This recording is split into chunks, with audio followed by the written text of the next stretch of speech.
dhiibista cabdikariin qalbi dhagax muxuu madaxweynuhu ka ogyahay? su-aashaasi runtii waa su-aal muhiim ah. waxaan ognahay in baarlamaanka soomaaliyeed ee golaha shacabku ee arrintaas ay ku sameeyeen debate ay aada uga hadleen, ay ka soo saareen documentation, ayna u codeeyeen. maxaa yeelay iyagu waxa weeye waa hay-adda ugu sarreysa ee sharci dejinta.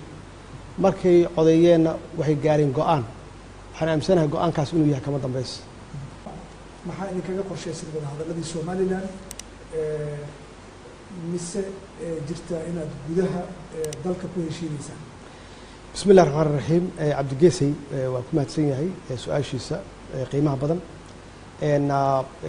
soomaali runtii waa isu baahan tahay. waxaan nahay dad waala ah.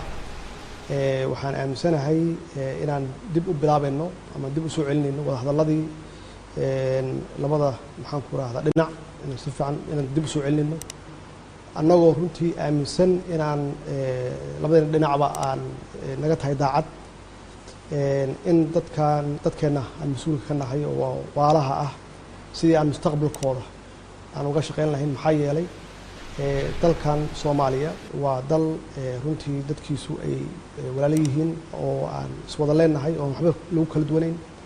kala maqnaashaheennu waxay noo tahay runtii dib u dhac.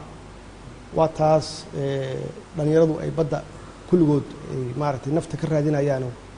waxaan aaminsanahay haddii dalkaani uu isu yimaado oo dadka soomaaliyeed oo waalaha ah ay maxaan ku rahdaa isu yimaadaan oo danahooda